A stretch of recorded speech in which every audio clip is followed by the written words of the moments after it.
Mint Salad and I saw Scooby Doo, Where Are You? Season 2, Episode 6, A Tiki Scare is No Fair. It is produced by Hanna-Barbera, and if you haven't seen this episode, I will spoil it for you. This episode starts with seeing the Scooby Doo crew in Hawaii, and I'm just thinking, how the heck can they afford it? Did they have somebody sponsor their trip or something? Because they're just chilling in Hawaii. Have you seen the prices in Hawaii? Have you seen how expensive it is to live in Hawaii?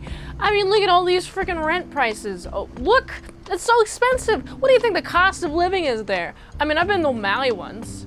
That's not main island Hawaii, but Maui, oh boy, it was pretty expensive when I remember being there. And that was when I was, that was in like 2010. That was 2010. Think of it. I guess 1960 had better prices, I guess. Man, I would love to live in the 1960s for the prices alone. 50 cents chocolate or whatever. The Scooby-Doo gang be like chilling. And then this guy be like, yo, don't go in that village.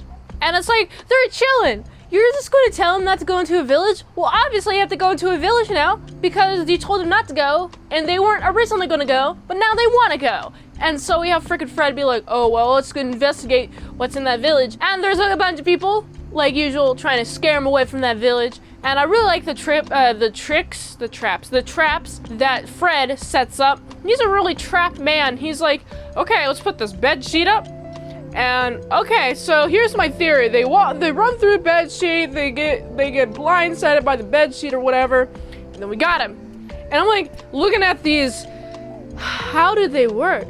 I'm looking at these schemes and I'm just like, man, if only schemes worked like this good in real life.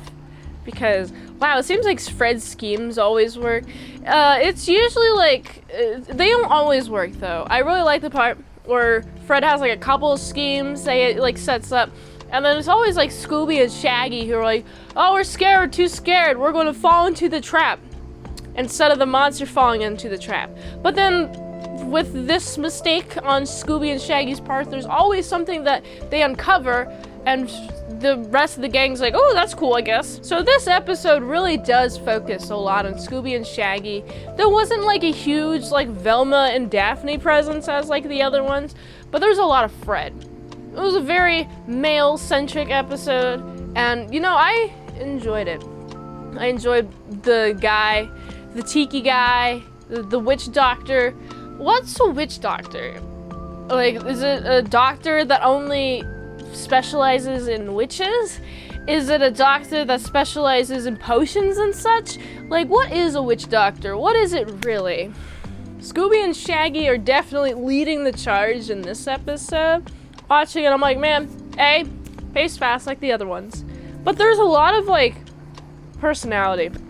I feel like in these later episodes of Scooby Doo, Where Are You? There's, like, more personality within, like, the dialogue. And I know more about each of these characters than I did like in season 1. I guess it might be the length of exposure to them, or maybe it's just the episodes are getting more and more packed with character things, because, you know, characters are cool. I like to know more about these characters that I'm watching on screen. So I found that to be fascinating. I also like the part in which they uncover the monster dude. And the monster dude has turned out to be the witch doctor that was trying to warn them in the first place. And like, as soon as he walked up to be like, hey, don't go over there, I was like, this is them. This is the frickin' witch doctor trying to tell him not to go in that haunted village. And who's doing the haunting? That frickin' witch doctor trying to tell him not to go there. What? Why? Oh, well, you're gonna uncover my schemes. You're gonna cover my schemes. Okay. Have fun. Have fun, I guess. I guess enough people aren't curious enough about something to go investigate it, and so we're able to have this haunted village be a problem for so long, but then it's uncovered by the brave and stunning and brave Scooby-Doo gang. They're stunning and brave, and they uncover the mystery. And I like that. I like that part. And then the end is like, Scooby-Doo and gang have a little chill time. They're having a chill time, and they're having a good time in Hawaii. And it makes me want to go to Hawaii. And I don't know what else is in Hawaii. I mean, I've been there once. They have cool oceans. Their oceans are really clear. And they have I actually haven't had their like seafood. Oh man, they have lizards. Oh man, you want to hear a story about the time when I went to Hawaii? So I went to Maui when I was like 9 or 10. I don't remember how old I was, but there were a bunch of these lizards. And I was always trying to catch these like tiny little lizard guys. And I was always trying to like smush them together to make them have sex. Literally. Yeah, that was me at 9. And so like, I found a great way to catch them. It would to be like, put them in a towel, like catch them. Oh, you can't go anywhere, got a surface area. But it'll always be like hard to maneuver the lizard in my hands to like smash them together without like losing one of them.